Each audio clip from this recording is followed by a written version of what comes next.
না না, একটু একটু ভয় লাগে না আলহামদুলিল্লাহ।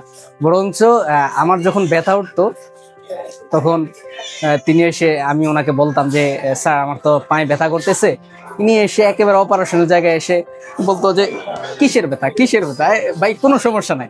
মানে একজন একজন ডাক্তারের তো এরকমই হওয়ার কথা, একজন ডাক্তার এরকমই হওয়া উচিত যে তার কথার দ্বারা যেন তার একজন রোগী অনায়াসেই ভালো হয়ে যায়। মানে আমার খুবই ভালো লেগেছে আলহামদুলিল্লাহ। আরেকটি বিষয় হচ্ছে, আমি যখন অপারেশন করাই ডক্টর মোহাম্মদ আরিফ হোসেন সাহেবের কাছে, তো আসলে এটা আমি আদৌ আমার অপারেশন মনে করি না। এটা আমি কখনো উপলব্ধিও করিনি যে এটা আমার আসলে একটা অপারেশন হচ্ছে। উনি ওটিতে যতটুকু আমার সাথে কথা বলেছে বা অনেক মজা মাস্তি করেছে, সত্যি আমি কখনো অনুভবও করি না এটা আমার অপারেশন হচ্ছে। এটা আসলে আমি মনে করি যে এটা আমার বার্থডে ছিল। আসসালামু আলাইকুম রহমতুল্লাহ। আমি মোহাম্মদ ইউনুস আহমেদ, আমার বাসা হচ্ছে কুমিল্লা আদর্শ সদর বিবির বাজারে। আমি বিগত 2 বছর আগে এসিএল ইনজুরিতে একটা প্রবলেম পড়ি। তো প্রবলেমটা অবশ্যই 5 বছর আগে হয়েছিল। আমি ফুটবল প্লেয়ার ছিলাম, গোলকিপারে খুবই ভালো খেলতাম। একদিন আমি আমার বুট ছাড়া এবং কি আমার হ্যান্ড গ্লাভস ছাড়া খেলতে নেমেছিলাম। তো একজন ব্যক্তি এসেই সে আমাকে, আমি কিপারে দাঁড়িয়েছিলাম, সে বল সহ আমার হাঁটুতে একটা লাথি মারে। তো আমি প্রচুর ব্যথা পাই। আমরা অবশ্যই জানি আমাদের হাঁটুগুলো হচ্ছে এইরকম কাজ করে। তো আমার হাঁটুটা এইভাবে চলে গেছে। তো পরবর্তীতে আমি উল্টা টান দিই, টান দেওয়ার পরে আমার হাঁটুটা সোজা হয়ে যায়। তো পরবর্তীতে আমি ওইটার সমস্যা মনে করিনি, যেহেতু সমাধান হয়ে গিয়েছিল। তো পরবর্তীতে ডাক্তারের কাছে যাই, ব্যথা বেদনার ওষুধ পরে আমি খেলতে খেলতে এক পর্যায়ে খেলা ছেড়ে দিই। আর হাঁটতে পারি না, প্রচুর কষ্ট হতো, দৌড়াতে পারি না, অনেক প্রবলেম ফিল করেছি। ইনজুরি হওয়ার 5 বছর পরে আমি এমআরআই করি। এমআরআই করার পরে আমার একজন ভাই ছিল কুমিল্লা ট্রমা সেন্টারে, ভাইয়ের নাম হচ্ছে রাসেল। তো উনি আমাকে বলছে এমনি এমনি তুমি আরিফ স্যারের কাছে যাও।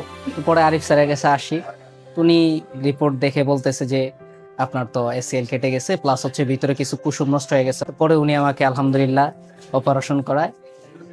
আলহামদুলিল্লাহ আমি এতটুকু বলতে পারি যে এখানে আমি যতটুকু আশা করেছিলাম তার থেকে অনেক বেশি, অনেক ভালো পেয়েছি।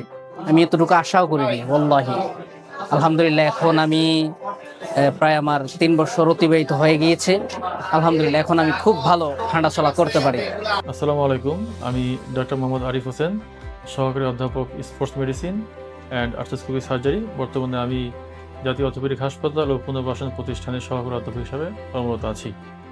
আমাদের রোগী ইউনুস সম্পর্কে আমি কিছু কথা বলি। উনি কোরআনে হাফেজ এবং উনি প্রথম 2022 সনে আমার কাছে এই কুমিল্লা ট্রমা সেন্টারে আমাকে দেখাতে আসেন এবং তখন উনি খুব একটা খারাপ কন্ডিশন নিয়ে আমার কাছে আসেন। উনি হাঁটতে পারছিলেন না এবং প্রচণ্ড ব্যথা নিয়ে উনি খোঁড়াতে খোঁড়াতে আমার এই চেম্বারে আসেন এবং আমি তার ডায়াগনোসিস করি। তাকে আমি ভালোভাবে পরীক্ষা করে আমি নিশ্চিত হই যে তার লিগামেন্ট, এসিএল লিগামেন্ট হাঁটুর এবং মিনিসকাস ইনজুরি হয় এবং পরবর্তীতে তার এমআরআই করে আমি তা নিশ্চিত হই যে তার এসিএল ইনজুরি এবং মিনিসকাস ইনজুরি হয় বা হাঁটুতে, এবং আমি তাকে হাঁটুতে অপারেশনের পরামর্শ দিই এবং উনি আমার পরামর্শ অনুযায়ী পরবর্তীতে আর্থ্রোস্কোপিক এসিএল রিকনস্ট্রাকশন এবং মিনিসকাসের অপারেশন করে এবং বর্তমানে এখন উনি সম্পূর্ণ সুস্থ এবং উনি আমার এখানে আসেন, আমাকে দেখাতে আসেন এবং উনি আলহামদুলিল্লাহ খুব ভালো আছে। আমরা রোগীর সাথে এখন কথা বলেছি, উনি ওনার সম্পূর্ণ মানে স্বাভাবিক জীবনে উনি ফিরে গেছেন। আশা করি যে উনি তার স্বাভাবিক জীবন ভালোভাবে সম্পন্ন করতে পারবে এবং এই হাঁটু নিয়ে তার ভবিষ্যতে কোনো সমস্যা হবে না। তো আমাদের দেশে আর্থ্রোস্কোপিক সার্জারি খুব ভালোভাবে, বিশেষ করে কুমিল্লা ট্রমা সেন্টারে আমরা এই অপারেশনগুলো নিয়মিত করি এবং এটা সারা বিশ্বে, উন্নত বিশ্বে যেভাবে অপারেশন করা হয় ঠিক সেভাবে আমাদের এই হাসপাতালে কুমিল্লা ট্রমা সেন্টারে আমরা আর্থ্রোস্কোপিক এসিএল, পিসিএল সহ মিনিসকাস এবং শোল্ডার জয়েন্টের সকল লিগামেন্ট রিকনস্ট্রাকশন অপারেশন এখানে সম্পন্ন করতে পারি এবং আমাদের রোগীদের ফিডব্যাক আউটপুট আলহামদুলিল্লাহ অনেক ভালো। ধন্যবাদ সবাইকে। কুমিল্লা ট্রমা সেন্টার, আপনার স্বাস্থ্য সঙ্গী, সব সময় আপনার পাশে।